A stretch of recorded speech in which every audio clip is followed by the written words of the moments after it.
Vajrayana Buddhism, there is a tradition of discovering sacred treasure teachings through visions. Khyentse Rinpoche, known as a great treasure revealer, taught many of his visionary teachings to his students around the world. As an author, whether he was on a flight or in his private chamber, he composed numerous poems, meditation texts, and commentaries. His writings fill 25 volumes in more than 10,000 pages. Throughout his life, Khyentse Rinpoche's singular focus was the path to freedom and how to communicate that to others. Khyentse Rinpoche's teaching and his life were one. The Buddha explained very detailed those the qualities of the gurus. So I found in him those the very good qualities. He great practitioner as well as great scholar, and particularly his basic belief or basic attitude is the non-sectarian, which I very much appreciate.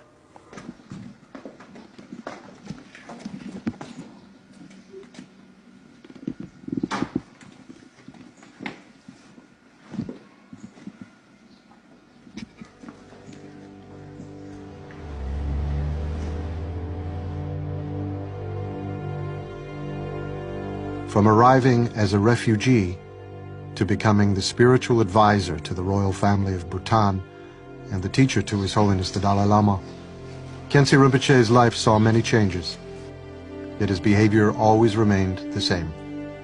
From the influential disciple to the beggar outside the monastery, all of his students deeply felt they had a special place in his heart.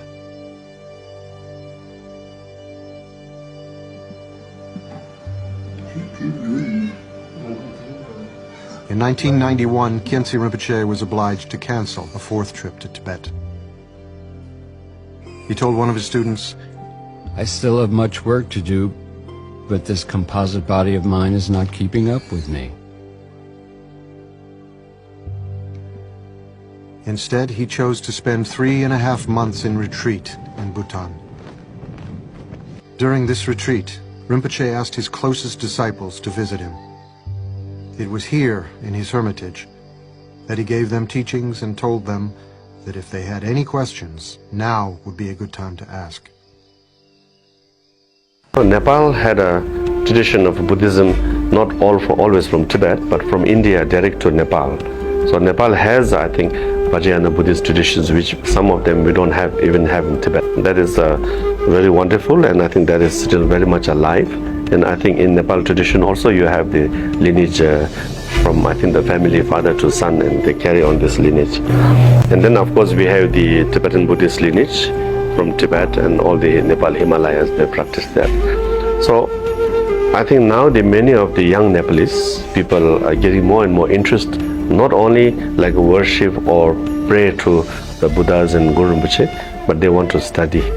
So I think that is really very important, because the more you study about Buddhism, then your devotion and your understanding, the more you understand, you feel much more stable kind of connection. Why is it 84,000, particularly the number 84,000?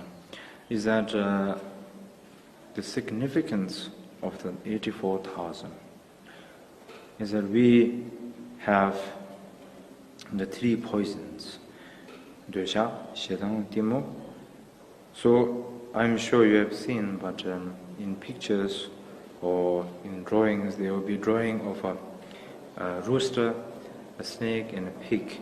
The pig represents ignorance, snake represents anger, and the rooster represents desire or attachment.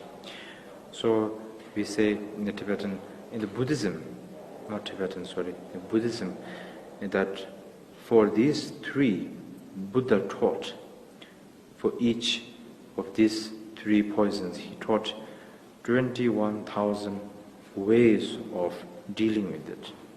So, for desire, Ngomba is all about the wisdom. It's like the 3, I think it's called Tripitaka actually, the 3 basket, I think. The Buddha's 3 teachings for the 3 poisons. How to say, clarify or the opposite of the 3 poisons. So Ngombi Dinu is actually all about like wisdom increasing teachings. Is more about of the Buddha, how to say, particularly from the Buddha of wisdom, Manjushri. Of course, he's the Buddha of wisdom. For the desire, it is the 21,000 Vinaya teaching.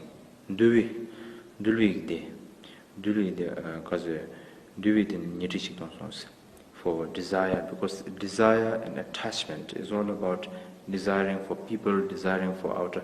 For that, Buddha taught the 21,000 teachings and methods how to deal with that on the Vinaya stage. And it's all about discipline and rules of the monk, and of course rules for lay practitioners. And now when it comes to the ignorant, Timuk, the ignorant, when what Buddha taught is the 21,000 volumes or teachings and method of the how to deal with the ignorant. That is from the teachings of Ngomba, as I said before. Ngomba is the teachings of Buddha wisdom, all about wisdom and all about how to say diligence and how is method and how to practice, how to be going against ignorant, to put more effort in practice. And that is from the Buddha of wisdom, Manjushri. And for the third one, anger. Dodi is actually what we call the teachings or compile of the true debate, or not debate, but sharing of discussion from Buddha to his disciple. It is like a dialogue, yes, precisely like a dialogue between the Buddha and his followers. So all the dialogues about teachings of, mainly the teachings of Buddha, so that he taught 21,000 volumes for this, in order to, how to say, opposite and to improve and to go, how to say, to deal with the anger. So all 3 poisons, then again he taught 21,000 volumes. So 21, 4 times is 84,000. So that is the significant about the 84,000 teachings. I may be not able to say directly and correctly to say, be able to do that. But what I can say, if that is possible, I think that's very great. That not just keeping always, His Holiness Dalai Lama is always mentioning and really advising us all to read the Tripitakas, the teachings of Buddha, 84,000 teachings, not to just keep it in a volume and keep it in our house, but read it and practice it and apply it to oneself.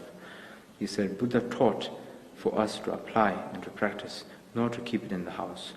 So yes, if we can do, I think it will be very beneficial and helpful. Many sutras are quite, I wouldn't say influence, but sort of helps me to understand a few things. Mainly about when Buddha talks about where we call Shirabnyingo, the mother of all emptiness. And it's about the teachings that it's like a dialogue.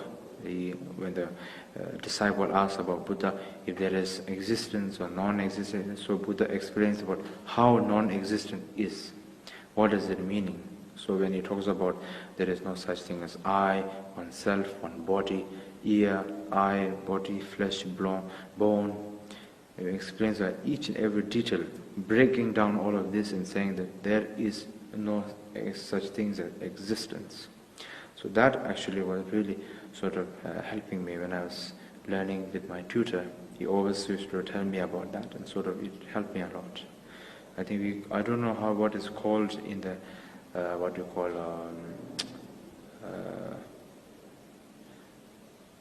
how to say, in English or in the Sanskrit, but in the Tibetan we call it Sherab Nyingbo, the mother of all emptiness.